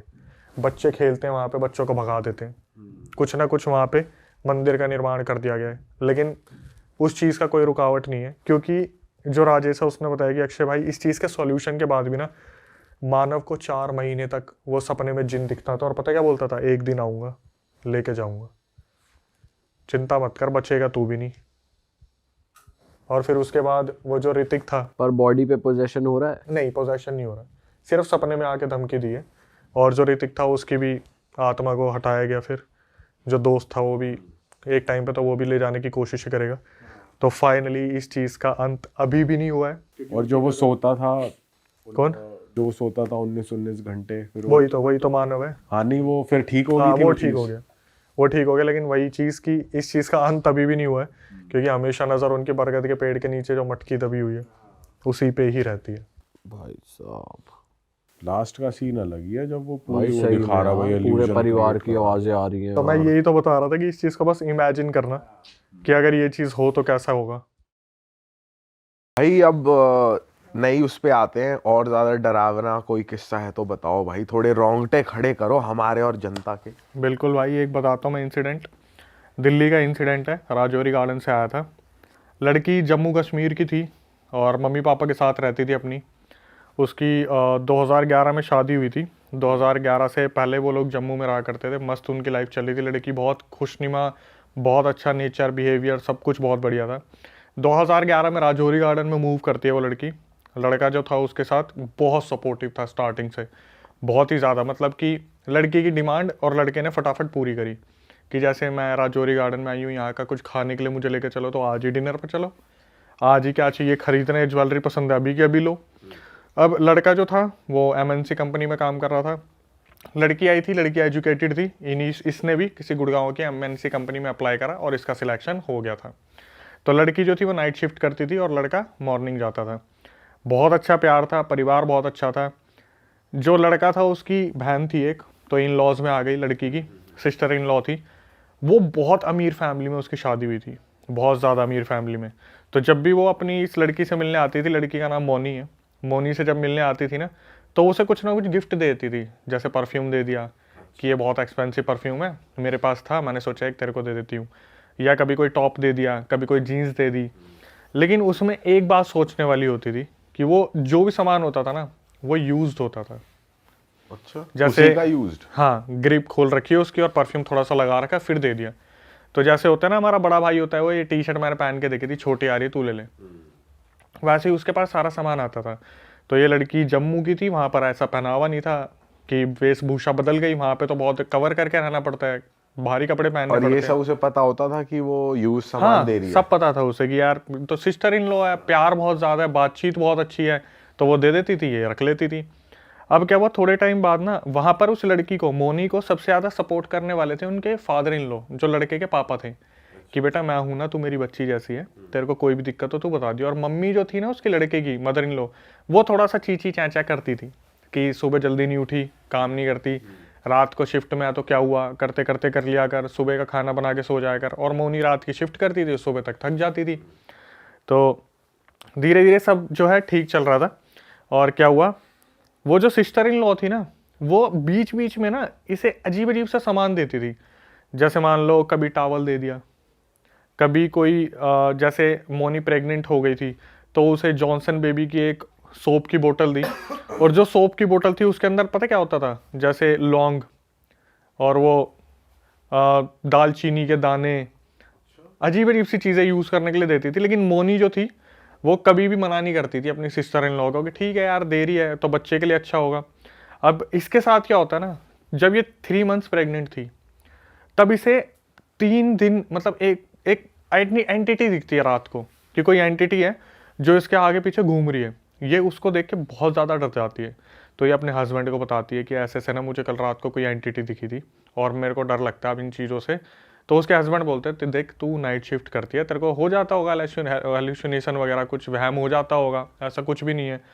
इसने अपनी मदर इन लॉ को बताया, उसने तो दूध काट दिया, चलना तू पागल कहीं की, नाइट शिफ्ट मत करा कर, छोड़ दे नौकरी तेरे से नहीं हो रहा। तो मिस जिस दिन वो एंटिटी दिखी थी ना, 3 दिन बाद लड़की का अजीब तरीके से मिसकैरेज हो जाता है। अच्छा, अजीब तरीके से भाई ये बहुत ज़्यादा डिप्रेशन में चली जाती है, और ये फीमेल के लिए शायद ऐसी सिचुएशन है जो वो अनएक्सपेक्टेड था। तो वो जो सिस्टर इन लॉ है वो आती है घर में, क्या हुआ, मिसकैरेज हो गया, कोई नहीं, ठीक है, कोई नहीं, तू एक काम कर, पानी पी। बोतल निकालती है उसे और पानी पिला देती है, तो बस पानी में से अजीब सी स्मेल आ रही थी, वो पी लेती है, फिर ज़्यादा ध्यान नहीं देती। ऐसे सिचुएशन में तो रोना आ रहा है तो उस पर ध्यान दिया जाएगा, ठीक है, उसे समझाते हैं, कोई नहीं, ठीक है, जो है हो गया, कोई नहीं। तो फिर फादर इन लॉ जो थे ना उसको बहुत ज़्यादा सपोर्ट करते थे, बोलते बेटा जो नसीब में लिखा होता है वो तो होता ही है, तो कोई नहीं, दोबारा कर लेना यार, अगर ऐसा सही रहेगा, कोई नहीं। धीरे धीरे सिचुएशन निकलती है और ये खुद को संभालती है। अगले साल फिर ये कंसीव होती है। अब सबको बहुत आशाएं हैं घर में, भाई किलकारियाँ गूंजेगी, बहुत बढ़िया होगा। इसे फिर अचानक से रात को एक एंटिटी दिखती है और इसके दिमाग में यही चल रहा है कि यार इस बार कुछ दिक्कत ना हो। तो ये इन बिटवीन ना बहुत पूजा पाठ करने लग जाती है। तो अगले 3 दिन बाद दोबारा इसका मिसकैरेज हो जाता है। 2011 में शादी हुई, 11-12, 1 मिसकैरेज, 2 मिसकैरेज, 3, 4, 5, 6, 7 मिसकैरेज इसके हर साल होते हैं। अरे हर साल सेम तरीके से सेम तरीके से कि एक एंटिटी दिख रही है, 3 दिन बाद मिसकैरेज। और एंटिटी क्या दिखती है कि एक फीमेल है, ब्लैक सी शैडो है, इसके कमरे में घूमती है। एक बार इसे दिखी थी बहुत अजीब तरीके से कि ये लेटी हुई है, इसने आँख खोला, देखा ऊपर पंखा है और पंखे के ऊपर वो बैठी हुई है फीमेल, और उसके पैर इसके बगल में झूल रहे हैं। ओह, अब आप हाइट देख लो, तो वहां बैठी हुई है और उसके पैर इसके बगल में झूल रहे हैं। बाप रे। जब भी ऐसा कुछ भी ऐसा होता था ना, हमेशा इसका मिसकैरेज होता ही होता था। 7 मिसकैरेज होते हैं। तो इसको जो सपोर्ट करने वाले थे ना वो फादर इन लॉ थे। 2011 से 2015 में उनकी डेथ हो जाती है। तो इसे अब सपोर्ट करने वाला कोई नहीं है। और इसकी जो सासू माँ थी, इसे पता कैसे बुलाती है, ओए बांझ, बांझ, भांजा मतलब जिनके जो बच्चे नहीं होते, बच्चे नहीं कर सकती। ओए बांझ, चल रोटी बना दे। सिस्टर इन लॉ आती है, बोलती है समय खराब चल रहा है, सब ठीक हो जाएगा, कोई नहीं, तुम दोबारा करना कुछ ना कुछ कोशिश। दोनों ने टेस्ट करा लिए, लड़का भी ठीक, लड़की भी ठीक, लेकिन मिसकैरेज हो रहे हैं। 7 मिसकैरेज अब तक हो चुके हैं। फिर ये लोग डिसाइड करते हैं कि भाई ये काम करते हैं, सैरोगेसी से बच्चा कर लेते हैं। तो सैरोगेसी एक प्रोसेस है जहाँ पर मेल फीमेल दूसरी किसी फीमेल से बेबी लेता है। तो ये एक लड़की को अडॉप्ट करते हैं 2017-18 में, ठीक है। अब उसी दौरान क्या होता है ना, ये जो लड़की होती है ये दोबारा कंसीव कर लेती है, लेकिन फैमिली में किसी को पता नहीं होता कि इसने कंसीव कर रखा है। और इस टाइम क्या होता है, क्योंकि वो सैरोगेसी से जो बच्ची हुई है उस पर बहुत ज़्यादा ध्यान रखती है, तो दूसरे जितने भी फैमिली मेम्बर्स होते हैं ना उनसे डिस्कनेक्ट हो जाती है कि बच्ची के साथ ही लगे रहना, सब कुछ करना। तो सिस्टर इन लॉ आ रही है, उससे भी ज़्यादा नहीं मिल पाना है, क्योंकि बच्ची शरारतें बहुत करते हैं, बच्चे वगैरह शरारतें करते हैं, तो ये कटी कटी रहती है। तो इसे 3-4 महीने बाद पता चलता है कि इसने कंसीव कर लिया है, और इस बार 4 महीने लग गए हैं, कोई एंटिटी नहीं दिखी है। फाइनली इसकी खुद की भी एक बच्ची आती है, ठीक है। अब घर में 2 बच्चे हो जाते हैं, एक बड़ी सैरोगेसी वाली और एक छोटी बच्ची जो इनकी खुद की है। तो भाई हस्बैंड बहुत ज़्यादा खुश होता है, सासू माँ बहुत ज़्यादा खुश होती है। एक दिन क्या होता है, ये लोग जो मोनी होती है ये बाहर जाती है काम करने के लिए। तो उस दौरान इसने ना एक मेरे ख्याल से 12-13 साल की एक मेड रखी हुई थी जो बच्चों को भी संभाल ले इसके पीछे से और कुछ घर का भी काम कर ले। तो जब मोनी वापस आती है ना, तो मोनी देखती है कि वो जो लड़की है मेड, वो बुरी तरीके से रो रही है कोने में बैठ के, बहुत बुरी तरीके से रो रही है। तो मोनी जाती है, क्या हुआ, तू ठीक है, तेरे को मैंने पैसे कम दिए, तेरे घर में कोई दिक्कत है, तेरे को खाने को नहीं मिलता, या मम्मी ने तेरे को कुछ बोल दिया। वो लड़की ने एक ही स्टेटमेंट बोलती है कि दीदी आप बच्चियों को लेके इस घर को छोड़ के यहाँ से चले जाओ, आप यहाँ पे सेफ़ नहीं हो। भाई वो जो मोनी होती है वो एकदम से सदमे में आ जाती है, बोलती है कि तू पागल है, कैसी बात कर रही है, क्या हुआ। तो वो देखती है सासू माँ दूर से आ रही है, इसे कमरे में लेके जाती है अपने पर्सनल कमरे में, बोलती है कि मुझे बता क्या हुआ है। तो वो बहुत देर तक तो बोलती नहीं बोलती, रो रही है, पागलों की तरह रो रही है, नहीं आप ले जाओ बच्चियों को, ये मेरी बहनें जैसी हैं, प्लीज़ इन्हें ले जाओ यहाँ से। तो जब मोनी एकदम से उसे थोड़ा इमोशनल करती है ना कि मैं भी तेरी बड़ी बहन जैसी हूँ, तू मेरी छोटी बहन है, हमारा इतना इतना पुराना रिलेशन है, मैं हमेशा तेरे को बना के रखती हूँ, तेरी भी तो बहनें जैसी हैं। तो वो पता क्या बोलती है कि जब आप अभी काम से बाहर गए थे ना, तो मैं आपके यहाँ पे पोछा लगा रही थी, तो mummy ji, sister in law और आपके हस्बैंड बैठ के बात कर रहे थे कि हमने कैसे ना कैसे 7 बच्चों को तो मार दिया, अब एक काम करते हैं, जो सैरोगेसी से जो बच्ची हुई है ना उसे हम रख लेंगे, क्योंकि वो तो मतलब लड़के की औलाद है। जो 8वीं बच्ची हुई है ना उसे भी हम मार देते हैं। अरे तेरी 7 बच्चों के जो मिसकैरेज हुए थे वो इन्होंने करवाए थे। जो सिस्टर इन लॉ थी ना वो शुरू से ब्लैक मैजिक करती आ रही थी। वो जो यूज्ड सामान दिया जाता था, परफ्यूम दे दिए, कपड़े दे दिए, ऑयल दे दिया, उन सब में ब्लैक मैजिक की चीज़ें लगाई जाती थी। और ये क्यों कर रहे थे? सबसे पहले तो जब मोनी ने ये सुना ना, वो उन दोनों बच्चियों को उठा के वहाँ से रातों रात भाग गई। दिल्ली के किसी होटल में वो रुकी 2-3 दिन। उसने अपने मम्मी तो उसकी भी एक्सपायर हो गई थी मोनी की, पापा को फ़ोन करा जम्मू में कि मेरे को अभी मेड ने ये सब कुछ बताया है। उन्होंने अभी उस लड़के पे केस कर रखा है इसी चीज़ का कि प्रॉपर्टी में से कुछ मिले। बट जो हुआ था कि 7 लड़कियों की या बच्चों की बलि दी गई, वो क्या था, उन्होंने अपने पास एक जिन पाल रखा था। अच्छा वो 7 बच्चों की बलि दी उस जिन को। तो मोनी ने मेरे को कॉल रिकॉर्डिंग पे बताया, अक्षय मैंने कभी ये नहीं सोचा था कि पंकज की इतनी सैलरी नहीं है, इनके पास भाई इतना। नाम मत रिवील करो। पंकज गलत नाम है। अच्छा गलत नाम है। हाँ, कि पंकज की इतनी सैलरी नहीं है, पंकज इनके पास पैसा इतना कहाँ से आ रहा है। और सिस्टर इन लॉ का सबसे बड़ा रोल था कि उसके हस्बैंड कुछ भी नहीं करते थे। जब शादी हुई थी ना उनकी, जो सिस्टर इन लॉ की शादी हुई थी उससे 3 साल पहले तक उनके पास सेंट्रो थी। आज उनके पास ऑडी मर्सिडीज है बिना कुछ करे। लड़की ने बताया भाई जिस मिट्टी पे हाथ रख देते थे ना वो सोना बन जाता था। जहां हाथ रख दिया वही सोना बन गया। 7 से 8 बच्चों की बलि दी गई थी। बताओ हस्बैंड भी मिला हुआ है। यही तो सबसे बड़ा है, जब उसने बताया कि मदर इन लॉ है, जो लड़का है, और सिस्टर इन लॉ जब कोर्ट में मिले ना ये आपस में, तो जैसे मोनी थी वो उससे बात कर रही है कि ठीक है अब आगे जो देखते हैं क्या होगा क्या नहीं होगा। उसकी मम्मी आके पता है क्या बोलती मदर इन लॉ कि सुन तू तो बच गई, इसके लिए कोई और ही ढूंढ दे। किसके लिए? मतलब बेटे लड़के के लिए कि कोई और, मतलब यही फिर यही पूरा प्रोसेस हम करें कि तू तो बच गई, इसके लिए पंकज के लिए कोई और ढूंढ दे। भाई ये कर क्या रहे हैं, हो क्या रहा है, मतलब क्यों कर क्या रहे हैं कि अमीर होते जाएंगे? बस दूसरों का ट्रेजर खा लो, मतलब जिन से काम करवा रहे हैं, पैसा बन रहा है, और उस जिन को बदले में वो दे रहे हैं, बच्चे की मौत बली जा रही है। ये क्या दुनिया हो गई है यार। जब इसने पता करा ना, फीमेल ने, इसके कोई कलीग था ऑफिस में जहाँ नाइट शिफ्ट करती थी, उसकी कोई बुआ में आती थी देवी बेबी, तो इसने पता करा कि 7 बच्चों का हुआ क्या।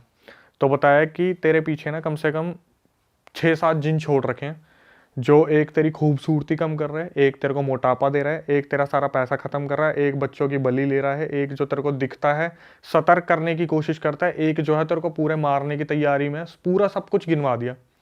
वो लड़की बता रही कि वो ना जम्मू में एक टाइम पे बहुत बड़ी पब्लिक सेलिब्रिटी रही थी। कुछ होता है ना वहाँ कॉम्पिटिशन्स होते हैं, वहाँ पर सेलिब्रिटी रही थी। यहाँ पर आते आते ना उसकी खूबसूरती रातों रात खत्म होती जा रही है, मोटापा आता जा रहा है। तो ससुराल वाले बोल रहे बैठ के काम करेगी तो मोटापा तो आएगा ही। ये नहीं बता रहे कि भाई इतना सब कुछ इंटरनली चल रहा था, लड़की की जिंदगी बची है। लड़की ने कॉल रिकॉर्डिंग में आखिरी में बोला कि मैं इंडिपेंडेंट होके इतनी खुश हूँ ना, अगर आज मैं उस फैमिली के साथ रह रही होती तो मेरा सब कुछ चला जाता अभी तक।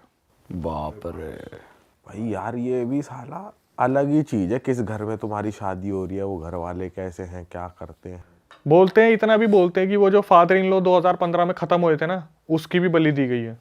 अच्छा जो सपोर्ट करते थे उस लड़की को कि बहुत सपोर्ट कर रहे, तू भी नहीं पट। मतलब अपने पापा की ही। हाँ, मदर इन लॉ और वो जो सिस्टर इन लॉ थी उसने अपने पापा की भी बलि दे दी। बाप रे क्या चल रहा है भाई ये दुनिया में। और ये रिकॉर्डिंग उसने, आपने खुद बात करी उस लड़की मैंने, से मेरे पास सारी? रिकॉर्डिंग भी है, मैंने कॉल पे बात भी की।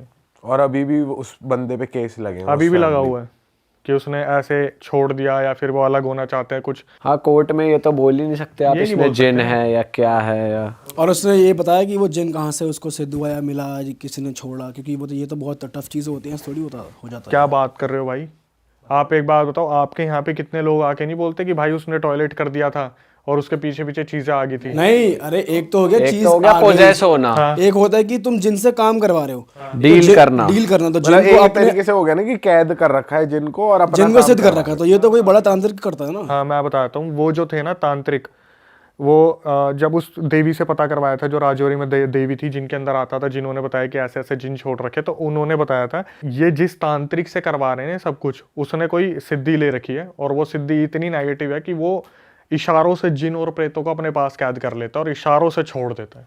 अच्छा, अरे भाई साहब, कमाल है यार, दुनिया में तो बहुत तगड़ी चीजें हो रही हैं। और कुछ लोग हैं जो मानते ही नहीं, अरे क्या है, कुछ भी नहीं होता। आप अगर उसकी रिकॉर्डिंग चलाओगे उसमें सबसे पहले पता बीच में आके लाइन क्या है कि अक्षय जिस चीज़ से मैं आई हूँ ना, मतलब जहाँ परवरिश मेरी हुई है या फिर मैं कंपनी में काम करती हूँ, जिस प्रोफाइल पे मैं थी वो बहुत MNC में मैनेजर है वो।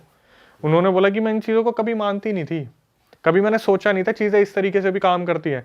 लेकिन आप खुद सोचो यार, एक मिसकैरेज, 2, 3, 4, 5, 6, 7, एक फीमेल की बॉडी बच्चे के कंसीव करने के लिए बनी है, डिलीवर करने के लिए बनी है, तो कोई तो चीज़ होगी जो रोक रही है। लेकिन जब डॉक्टर के पास जा रहे हैं तो कुछ भी नहीं निकल रहा। सही बात है भाई एक बांग्लादेश की भी स्टोरी आप बता रहे थे, है बताओ भाई क्या सीन है। ये तो बांग्लादेश से मेरे पास एक स्टोरी आई थी। लड़का बेचारा बता रहा था कि उसके पड़ोस में एक लड़का रहता था, उसके साथ ये सब सीन हुआ था। और जो सीन हुआ था वो भी क्या था, जिस लड़के के साथ हुआ था ना उसका नाम था हाफिज़।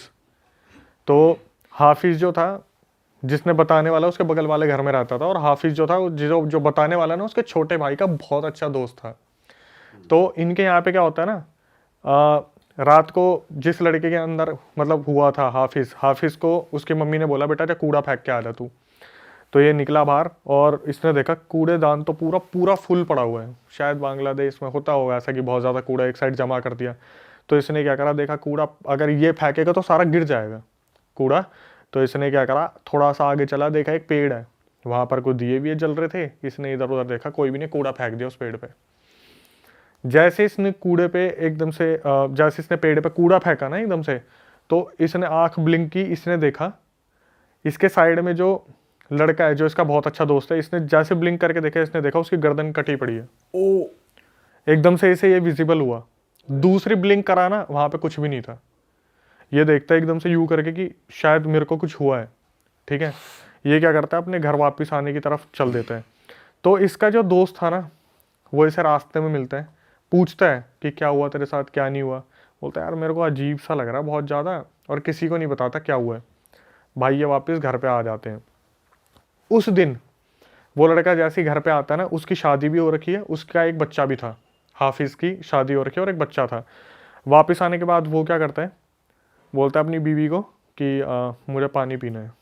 तो उसकी बीवी बोलती है कि तुम कुछ खा लो ना, पहले खा तो लो, पानी बाद में पी लेना, खाना नहीं है क्या, सुबह से कुछ खाया नहीं है। तो वो जो बंदी है वो उसे बोलती है खाने के लिए। ये बोलता है नहीं नहीं मुझे पानी चाहिए। तो ये 1 लीटर की बोतल लेके आती है, ये पीना शुरू करता है। 1 लीटर की बोतल ख़त्म एक घूंट में। एक घूंट में। उसके बाद पानी और लेके आ, 2 बोतल, 3 बोतल, 4, 5, 10, 20, 30, 40 बोतल ये उस टाइम पे पानी पीता है। ये भी मेरे पास पूरी रिकॉर्डिंग में। बीवी ने रिएक्ट नहीं करा जब उसने तीसरी चौथी बोतल मांग ली, तभी बंदा हैरान हो जाए क्या कर रहा है। जब बीवी ने बोला था ना कि तुम क्या कर रहे हो, उसने सीधा बोला था या तो तू दे दे या मैं बाहर जाके ठूठी से पी लूँगा। अच्छा, बीवी ने नॉर्मली जो फ्रिज में लगी हुई थी देते गए वो। अब भाई तुम ठूठी की चीज़ को समझ रहे हो। ये इस एक्टिविटी पे या तो तू दे दे या टूटी से पी लूं। सोच पूरे शहर का पानी पी जाता अगला। सोच नलके के नीचे बैठा, आएगा भाई, ये भी आएगा। बीवी कह रही है जा अपनी जो करना कर। अभी तो ये भी आएगा नल के वाला। हाँ भाई प्लीज। तो उसने बोला कि या तो आप मुझे पानी दे दो शांति से, तू मुझे पानी दे दे, वरना मैं नलके से पीना स्टार्ट कर दूंगा पानी को। तो बीवी ने क्या करा, उसके बड़े भाई को बता दिया। तो उसका बड़ा भाई कहीं बाहर रहता था। 2 दिन बाद उसका बड़ा भाई आया। तब तक ये डेली इंसिडेंट चल रहा है कि वो बंदा 40 से 50 बोतल पानी पी रहा है। अच्छा, अगले दिन भी उसने 40 से 50 बोतल पी है, उससे अगले दिन भी 40 से 50 बोतल पी है। उसका बड़ा भाई आता है घर में और हाफिज से पूछता है कि तू पागल वागल हो गया, तेरे को कोई होश नहीं है, तेरा बच्चा है, बीवी है, तू ये हरकतें कर रहा है। अपने बड़े भाई को खींच के मारता चाटा, अरे तेरी, चाटा मारता है उसे। उसका भाई ना उस टाइम पे उससे कुछ नहीं बोलता क्योंकि वो समझ जाता है कि इसके अंदर हाफिज नहीं है, कुछ और है। वो बंदा क्या करता है, वापस पलटता है और अपने बाहर निकल जाता है और पापा को फ़ोन कर देता है कि हाफिज सही हाथों में नहीं है, इससे कुछ गलती हुई है या इसके ऊपर कोई चीज़ छोड़ दी गई है जिसकी वजह से ये पूरी तरीके से बदला सा व्यवहार कर रहे हैं। और बाथरूम तो फिर जाता ही होगा वो बार बार। वो तो खैर बाद या कुछ होता ही नहीं तो उसको बैठा ही हुआ है पिए जा रहा है मैं बता 40 रहा हूँ ना, रिकॉर्डिंग में ये नहीं आता कि भाई कितनी बार वो बाथरूम में गया। लेकिन मैं बताता हूँ आपको क्या हुआ। डेली उसका ये सीन चल रहा है कि वो डेली बेसिस पे 40 बोतल पानी पी रहा है, 1-1 लीटर वाली, डेली बेसिस पे। 7 दिन बाद एक मौलाना को बुलाया जाता है और मौलाना उसे देखते ही बोलता है कौन है तू। भाई वो एक स्माइल करता है और मौलाना के सामने बैठे बैठे उसकी आंखें जो है ना पूरी काली हो जाती है। मौलाना हाथ खड़े कर देता है कि ये बंदा ठीक नहीं हो सकता, इसे मैं नहीं कर सकता ठीक, और ये किसी भी टाइम मर भी जाएगा। ठीक है, हाँ। ये 7-8 दिन की पूरी इतना होता है तो क्या होता है, इसको पानी देना बंद कर देते हैं। मौलाना बोलता है भाई इसे या तो पानी देना बंद कर दो, इसकी बॉडी फटफुट आ जाएगी, ये पी कैसे रहा है किसी को समझ नहीं आ रहा। तो ये क्या करते हैं, उसकी बीवी ना सारे पानी वानी फ्रिज में से सब गायब कर देती है। 8वें दिन उसकी बीवी सामान लेने जाती है और वापिस आके देखती है कि ये बंदा बाथरूम में बैठा हुआ नल खोल के और मुंह ऊपर है और पूरा पानी इसके मुंह में जा रहा है, बिखर रहा है और ये उसी में से पानी पी रहा है। ये फटाफट से अपने बगल में जितने हैं ना उनको आवाज़ लगाती है कि ऐसे ऐसे हाफिज़ जो है नलके का पानी पी रहा है और दिन में इतना इतना पानी पी जाता है। 8 दिन 10 दिन बाद पहली बार मोहल्ले को पता चलता है कि चल क्या रहा है। ये फटाफट से अंदर आते हैं, बोलते हैं कि सबका वजन ना 70-80-90 किलो था। उस 60-70 किलो के इंसान को कोई उठा नहीं पाया वहाँ से। अगर वो बाथरूम में बैठा हुआ यूं मुंह करके तो उसको कोई उठा नहीं पा रहा है। सब कोशिश कर रहे हैं, नहीं उठा पा रहे, आखिरी में हाथ खड़े कर लेते हैं, नहीं होगा, हमसे नहीं होगा। 10 दिन बाद ना इसकी कुछ चीज़ों में चेंजेस आते हैं। जैसे पता है क्या होता है, ये ना अपनी आँख पे पट्टी बांध लेते हैं कि कमरे से बाहर नहीं आ रहा। रात को बाहर आ रहा है, दिन में बाहर नहीं आ रहा। अगर दिन में बाहर आ रहा है ना, आंखों पे पट्टी बंधी हुई है और बाहर आ रहा है, आंखों पे पट्टी बंधी है तो कुछ दिखेगा नहीं, इसे सब पता है क्या है। सीढ़ियाँ भी चढ़ रहा है, किचन में काम भी कर रहा है, आंखों पे पट्टी बंधी हुई है। एक दिन इसकी बीवी जाती है कमरे में, इससे बोलती है कि तुम मेरे को बता दो, मेरे को जीने दोगे या नहीं जीने दोगे। तो ये बोलता है कि तेरी मौत का भी वक्त आएगा, तू परेशान मत हो, पहले तो हाफिज़ को लेके जाऊंगा। ये बंदा पट्टी खोलता है, पट्टी खोलने पर इसकी जो ब्लैक होती है, पूरी आंखें ब्लैक होती है। ये फिर बताती है अपने उसको फादर इन लॉ को कि ऐसे ऐसे हाफिज़ में कोई चीज़ आ रखी है, इसे ठीक करा लो। 12-13 दिन बाद इसकी हालत ना बहुत ज़्यादा बिगड़ने लगती है, बहुत ज़्यादा। मतलब जैसे इसका शरीर बहुत तपने लगता है। तो ये मान लेते हैं कि इसकी शायद आखिरी सांसें बची थी। एग्जैक्ट 12-13 दिन बाद ये प्लान करते हैं कि ऐसा ये कोई मेडिकल ट्रीटमेंट भी दिया जा सकता है, इसे काम करते हैं हॉस्पिटल लेके चलते हैं। तो एक डॉक्टर को बुलाते हैं, उसके 2 इंजेक्शन लगवाते, 2-3 इंजेक्शन बेहोशी के। हालांकि जो इंसान है वो एक में भी मूर्छित हो जाता बुरी तरीके से। इसको 3 इंजेक्शन दिए जाते हैं। 3 इंजेक्शन देने के बाद इसे हॉस्पिटल में ले जाने की कोशिश करते हैं ना जब वो, तो रास्ते में बिलकना शुरू हो जाता 3 इंजेक्शन के बाद भी, कि एकदम से कुछ हो रहा है इसको, अंदर बॉडी में चहल चलाहट सी हो रही है कि मुझे उठना है, पर बॉडी कंट्रोल नहीं करी क्योंकि इंजेक्शन लगे हुए हैं। हॉस्पिटल में लेके जाते हैं, डॉक्टर देखते क्या हुआ इसे। तो ये डॉक्टर को पूरी बात नहीं बताते, बोलते कि इसकी तबीयत ख़राब है 12-13 दिन से। एग्जैक्ट 14th डे था, वहाँ लेके जाते हैं उसे।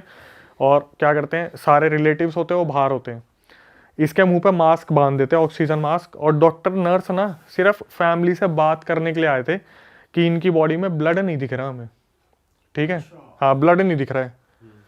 तो इतने में बाहर आके देखते हैं ना, और वापिस आके देखते हैं तो वो जो ऑक्सीजन मास्क था वो हटा हुआ था और हाफिज़ मर चुका था। अच्छा, अब क्या हुआ, इसके बाद फैमिली वाले बहुत ज़्यादा डिस्प्यूट करने लग गए कि लड़का अभी हम लेके आए थे, वो मर कैसे गया, हम सही सलामत लेके आए थे, ऐसे था वैसे था। उस दौरान फिर बांग्लादेश में पुलिस में केस भी दर्ज हुआ था कि ऐसे ऐसे जो है इनने हॉस्पिटल वालों ने कुछ कर दिया, मतलब हाँ हॉस्पिटल वालों ने हमारे लड़के को जान से मार दिया, ढंग से ट्रीटमेंट नहीं दिया। इसके बाद आई पोस्टमार्टम रिपोर्ट। पोस्टमार्टम रिपोर्ट खोली गई तो उसमें डॉक्टर ने अनाउंस किया ये लड़का 14 दिन पहले ही मर चुका था। अरे बाप रे। इन बिटवीन उसके शरीर में एक जिन रह रहा था 14 दिन से। इसमें एक एक्टिविटी और हुई थी जो थोड़ी सी मैं मिस कर गया। जब 4था-5वां दिन था ना, तो जो इसका बच्चा था, हाफिज़ उसे लेके अपनी छत पे गया था और अपने बच्चे को उसने यूं लटका दिया था दूसरी तीसरी मंजिल से कि मेरा वक्त आ रहा है, इसको भी मैं अपने साथ लेके जाऊंगा। मोहल्ले वाले वहाँ पर आए, उन्होंने बहुत रिक्वेस्ट की, हाफिज़ तेरा बच्चा है, तेरा बच्चा है, तेरा बच्चा है, तब जाके बच्चे को छुड़वाया था, वरना उस बच्चे को दूसरी तीसरी मंजिल से छोड़ देता। एट दी एंड जब पता चला कि भाई 14 दिन पहले जिस दिन उसके अंदर वो पोजेशन आया था ना, उसी टाइम जो गर्दन कटी दिखी थी वो मर गया था मतलब वो उसी टाइम ही खत्म हो गया था। वो दिखी बेशक उसे दोस्त की थी, बट वो उसी टाइम ही पोजेशन में जो कूड़ा फेंका था वो जिनके घर के बाहर फेंका था उसने, जो वहां दिए भी जले थे उन्हीं पे फेंक के मारा, और उसी टाइम वो पोजेस हुआ और उसी टाइम ही उसकी जान चली गई थी। बाप रे, ये तो खतरनाक कहानी है यार। और ये बंदा जिसने आपको स्टोरी भेजी है, क्या बताते हैं कितने टाइम पहले की कम बात है ये अभी कतार में काम कर रहे हैं, दुबई में। तो इससे मैंने बोला भी था भाई कुछ आसपास का मुझे भेज दो, तो उन्होंने बोला भाई ये चीज़ ऐसी है नहीं कि मैं उनके पापा से कुछ पूछूं, उनकी बीवी से कुछ पूछूं। ये कहानी आज से मेरे ख्याल से 2 या 3 साल पहले की है, अच्छा, ज्यादा पुरानी भी नहीं है। ज़्यादा पुरानी नहीं है। भाई 14 दिन तक बता यार, बंदा डेड है लेकिन बॉडी अलाइव है। पानी पीने का ये तो पहली बार सुना है। पानी पी गया 40 बोतल, वरना चिकन विकन खाने का तो सुना था। वो भी एक दिन में 40 बोतल, एक दिन में। भाई सही कह रहे डॉक्टर, खून तो होएगा ही नहीं बॉडी में, पानी पानी है। वही था, उसके पहले दिन ही सारे सेल्स डिस्टर्ब खत्म हो गए थे, जितने भी ब्लड सेल्स थे, वाइट ब्लड सेल्स थे, सब कुछ। भाई नेक्स्ट स्टोरी पे आते हैं, कुछ और हो जाए। ये ना, ये जो स्टोरी है ये आम जिंदगी हर कोई रिलेट कर सकता है।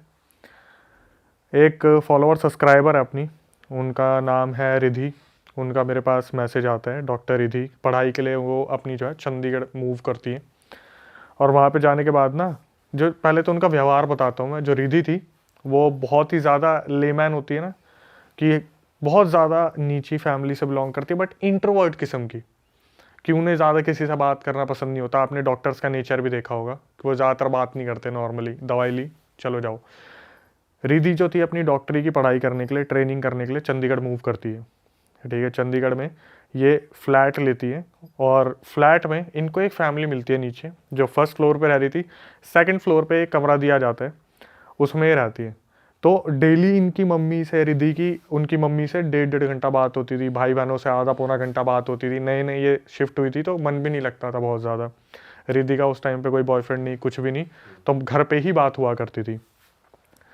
तो इसने ना, जब ये जाती थी अपनी लाइब्रेरी वगैरह पढ़ने के लिए जाती थी, या जहाँ पर हॉस्पिटल में लगी थी ट्रेनिंग के लिए वहाँ जाती थी, ये जब भी वापस आती थी ना, ये देखती थी फर्स्ट फ्लोर पर पूजा पाठ चल रही है। वो जो फीमेल थी वो कामाख्या देवी की पूजा किया करती थी। ठीक है, तो क्या हुआ, जब भी ये जाया करती थी तो बोल देती थी वो आंटी जो थी नीचे फ्लोर वाली, रिधि रिधि जल्दी इधर आ, एक काम करे प्रसाद खा ले। तो रिधि की मम्मी ने उसे बोला हुआ था कभी भी ना, अगर प्रसाद भी है तो उसे आप रख देना, उसे खाना मत। होता है कईयों के घर में होती है रोक टोक कि कोई चीज़ दे तो मत खाना, ज़्यादा देर रुकना मत, अपने पढ़ाई पे ध्यान देना। रिधि ने बताया कि उसने उस प्रसाद को जाकर ऊपर वाले फ्लोर पर रख दिया। ठीक है, अब अपनी स्टडी कंटिन्यू कर रही है, कुछ हो रहा है। तो एक दिन क्या हुआ, उस घर में उन लड़की आंटी जो थी ना फर्स्ट फ्लोर की, उनका एक छोटा बेटा भी था। वो मोबाइल में लगा रहता था पूरा दिन। तो ये 3-4 साल पहले की बात है। उस टाइम पे एक प्लेटफॉर्म है बहुत फेमस हुआ था, जो अब बैन हो चुका है। ठीक है, शॉर्ट वीडियो प्लेटफॉर्म। हाँ, ठीक है। तो वो पूरे दिन उस पर लगा रहता था। तो रिधि ने बताया कि वो एक दिन नीचे आई तो पूजा पाठ चल रही थी। तो आंटी ने क्या करा, रिधि जल्दी आ फटाफट, तू भी पूजा पाठ में लग जा। तो रिधि पूजा पाठ को तो नहीं मना कर सकती ना, खाने को तो मना कर सकती है। तो पूजा पाठ के दौरान उसे ना, जब पूजा पाठ खत्म हो गई तो प्रसाद में रिधि को दिया लौंग के दाने, और उसमें कुछ राई के दाने थे। बोली बेटा इसे खा ले, ये बहुत अच्छा रहेगा तेरे शरीर के लिए। तो उसने क्या करा, रिधि ने हाथ में ले लिया, हाँ आंटी ठीक है, आंटी ठीक है आंटी। और उसने क्या करा, गेट के बाहर जाके उसको फेंक दिया, और ये अपने फ्लोर पे आ गई। तो अपने फ्लोर पे आई, अच्छा खासा पढ़ रही है। अगले दिन जब ये जा रही थी तो इसकी जो फर्स्ट फ्लोर वाली आंटी है बोलती है बेटा तूने उस प्रसाद को फेंक दिया, तूने खाया नहीं उसे। तो ये मन ही मन में इसके क्वेश्चन चल रहे हैं, इन्हें कैसे पता चला कि मैंने फेंक दिया था। ये अपनी मम्मी को बताती है कि ऐसे ऐसे आंटी ने आज मुझसे पूछा। तो इसकी मम्मी बोलती है बेटा देख, मैं अभी भी यही एडवाइस दूंगी, तू पढ़ाई पे ध्यान दे, इन सब चीज़ों पे मत दे। तो ये शाम को वापस आती है तो फिर पूजा पाठ चल रहा है। तो आंटी क्या करती है, बर्फ़ी का डब्बा आगे कर देती है, और वो बर्फ़ी का डब्बा एक ब्रांड का था। तो ये सोचती है ब्रांड में तो क्या ही दिक्कत होगी, थोड़ा सा तोड़ के ही अपने मुँह में रख लेती है। उस दिन के बाद, ये जिस दिन वो खाया ना इसने, उसी दिन के बाद इसके साथ ना अजीब अजीब से इंसिडेंट शुरू हो गए। जैसे ये कहीं भी पैर रख रही है ना, इसका अपने आप पैर चलते चलते टेबल से लग गया। सब्जी काट रही है, उंगलियां कट गई। ठीक है, बाल ड्रायर कर रही है तो बाल बहुत टूट रहे हैं। दांत में दर्द रहना शुरू हो गया। बाल बहुत ज़्यादा, मतलब कुछ ना कुछ हो रहा है, कि उसको एलर्जी हो रही है हाथों में, बालों के आसपास। ये अपनी मम्मी को बताती है, तो इसकी मम्मी बोलती है कि मैंने तेरे को मना करा था ना, तू मत खाइयो। फर्स्ट टाइम ऐसा हुआ था पूरे इसकी एंटायर लाइफ में जब इसने अपनी मम्मी को ना रख रख के सुनाई थी कि तुम्हें मेरी कुछ नहीं पड़ी हुई, तुम्हें कुछ नहीं है, तुमने मुझे घर से निकाल दिया, तुम्हें मुझे बस उस घर से चंडीगढ़ भेजना था ताकि तुम लोग मोच मार लो पीछे से। इसके कभी एटिकेट्स ऐसे थे ही नहीं इस लड़की के, कभी नहीं थे। और ये क्या कर रही है ना उस फैमिली के लिए, उस फैमिली के लिए इन द सेंस जैसे उस लड़के का फ़ोन टूट गया, ये अपनी जेब से 30,000 रुपये का फ़ोन मार्केट से ख़रीद के लेके आई कि ले बेटा ये इसमें देख तू। और अपने भाई बहनों को गालियाँ दे रही है कि तुम मत पढ़ना, तुमसे पढ़ाई नहीं होगी, तुम कुछ नहीं करोगे, निठल्ले हो तुम, निठल्ले। इस परिवार में मैं ही डॉक्टरी करके डॉक्टर बनूंगी, और माँ बाप ने तो मुझे वैसे ही भेज दिया। मम्मी फ़ोन कर रही है। इसने अगले 8-10 दिन के लिए सबको कनेक्शन अपने घर में ख़त्म कर दिया, और ये नीचे वालों के पूरे इन्फ्लुएंस में। मतलब वो बोल रही है ना कि हमारे ऐसे ऐसे एलईडी ख़राब हो गया, तो क्या हो गया आंटी, मैं लेके आऊँगी ना, आप भी तो मेरी मम्मी जैसी हो। एलईडी खरीद के लेके आ रही है, उसके बच्चे को फ़ोन दे दिया, कभी हेल्प के लिए 30,000 रुपये दे दिए, कभी 1 लाख रुपये दे दिए, अपनी सारी सेविंग दे दी। अब क्या हुआ, बीच में आया कोविड। कोविड के टाइम पे जो ये इंटर्नशिप कर रहे थे, इन लोगों को एक होटल असाइन कर दिया था कि आप लोग फैमिली के साथ नहीं रहोगे क्योंकि आपको पक्का कोरोना इफेक्ट करेगा और फैमिली तक आ सकता है। जब ये बंदी उस होटल में मूव हुई ना रहने के लिए, तो धीरे धीरे 8-10 दिन में चीज़ें इसको समझ में आने लगी कि मैं ये कर क्या रही हूँ यार। मैंने अपनी फैमिली में सबसे इतना ज़्यादा कट ऑफ कर दिया। और इसने जब बैंक बैलेंस देखा कि ये 3-4 लाख रुपए लेके आई थी, मात्र 30,000 रुपये रह गए। अगर वो नीचे वाली अपने घर में भंडारा करवा रही है तो इसने 50,000 रुपये दे दिए, इसने 60,000 रुपये दे दिए, कोई कथा करा रही है तो 10,000 रुपये दे दिए। इसको रियलाइज़ होता है कि मैं अभी तक कर क्या रही थी। ये रोती रोती अपनी मम्मी को फ़ोन करती है कि मम्मी मैंने आपको बहुत गलत बोला है। उसकी मम्मी बोलती है कोई नहीं, तू एक काम कर, थोड़े दिनों के लिए घर आ जाए। इसका ये बताती है कोविड चल रहा है, कोविड में घर तो मैं आ ही नहीं सकती, मैं इस फील्ड में हूँ। भाई इसको इसकी मम्मी ने बोला तू एक काम कर, तेरे कोई नोन में है ना सिद्ध, तो तू उनसे बात कर। इसने मेरी वीडियो देख ली, ठीक है, कि मैं बता रहा हूँ भूत प्रेत के बारे में ऐसे ऐसे, और पॉडकास्ट देख लिया अपने बाबा के बारे में। तो मेरे पास कॉल आया। अब यहाँ से ना एक झटका, मेरे पास जब कॉल आया ना इसका, तो ये बोली हेलो अक्षय। पीछे से एक ब्लर आवाज़ आ रही है, हेलो अक्षय। एको हो रहा है। एको हो रहा है। अच्छा, मैंने इसे बोला ये कितने टाइम पहले की बात है? ये अभी 3-4 दिन पहले की बात है। बट कोविड तो कब चल रहा था? उसके बाद ये सब जब होता आ रहा है, अभी भी हो रहा है उसके साथ? अभी भी हो रहा है। तो वो अभी भी अपने मकान मालिक के खर्चे कर रही है, या उस उससे टाइम side रियलाइज हो गया? उससे साइड हो गई। तो जब इसका भी 3-4 दिन पहले दिन मेरे पास फोन आया था, तब से तो अब तक ये वहां से जा चुकी है, सब कुछ खत्म भी कर दिया। लेकिन इसका मेरे पास अभी कॉल आया जब इसकी मम्मी को इसने बताया ना मेरे साथ ये रेगुलर बेसिस पे हो रहा है, नाखून टूट रहे हैं, कहीं भी पैर लग जाता है, उंगलियां कट रही हैं या कुछ ऐसा हो रहा है। इसने शिफ्ट कर लिया, अब तो इसकी शादी भी हो चुकी है। इसका फ़ोन आया कि अक्षय आप अक्षय बात कर रहे हो, और पीछे से आवाज़ आ रही है आप अक्षय बात कर रहे हो। डबल आवाज़ आ रही है। भाई साहब। मैंने इसे बोला कि रिद्धि शायद आपने ना फ़ोन स्पीकर पे रखा हुआ है, तो इसको नॉर्मली आप आ जाओ क्योंकि मेरे को वॉइस एको होती दिख रही है। इसने बोला फ़ोन तो स्पीकर पे नहीं है। तो पीछे से पता क्या हो रही, स्पीकर पे नहीं है। भाई मेरे रोंगटे कांप के, उस टाइम में मेट्रो से निकला था, मुझे लगा मेट्रो में कुछ कनेक्शन वायरलेस कुछ प्रॉब्लम हो रही होगी। मैंने बोला रिद्धि आप ठीक हो? तो बोली हाँ। पीछे से आ रही हाँ। भाई जैसे जैसे मैं सुन रहा ना, मैं और भी ज़्यादा हो रहा हूँ।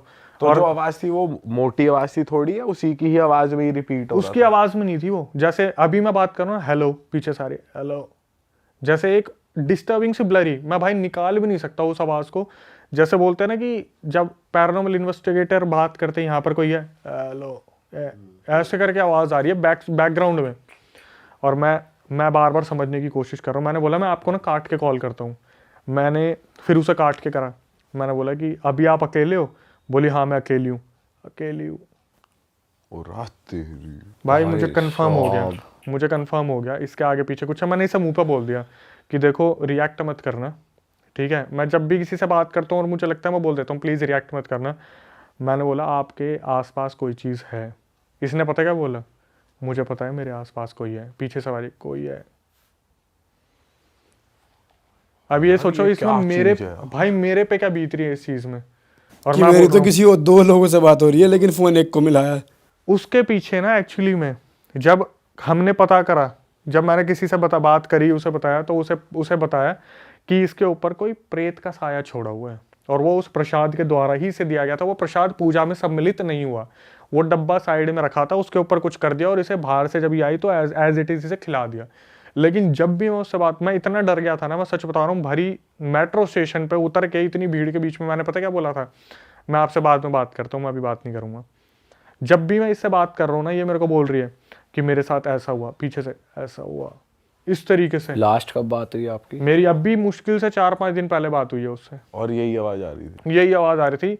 मैं जब जब सुन रहा हूँ ना, मेरे इतने ज़्यादा रोंगटे खड़े हो रहे हैं। और फिर मैंने किसी से बात करी, मैं ऐसे ऐसे हुआ यार, पता क्या बोले मत करा कर, तेरे इसी चक्कर में ना आसपास चीज़ें घूमती रहती है। मेरे को समझाए मत करा कर तू। मेरे पास एक रिकॉर्डिंग आई अभी, उसमें एक लड़की ने लिखा हुआ है, देखो मैं इन चीज़ों से बाहर निकली, जैसे ही चला ना ओम मंगलम, और पीछे वो लड़की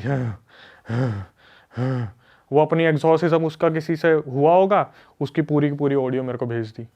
अरे तेरी। भाई पता है, जो जब आप ऐसे एक्चुअली किसी को स्टॉप कर रहे होते हो या हेल्प भी कर रहे होते हो ना, तो आप पे चीजें आती हैं कि वो आपको रोकेगी। बिल्कुल। अरे वाह, आपने ये वीडियो यहाँ तक देख ली भाई, तुमने हमारी मेहनत सफल कर दिया, तुम ही लोग हो असली रियल हिट। और अगर आपको बहुत मजा आ रहा है ऐसी क्लिप्स में, ऐसी वीडियोस में, तो फटाफट जाइए प्लेलिस्ट पे बिंज वॉच कीजिए और सारी वीडियोस देख डालो और मौज काटो। That is it. हम मिलेंगे नए पॉडकास्ट में, नए क्लिप में। Till then bye bye, see you, take care, do subscribe.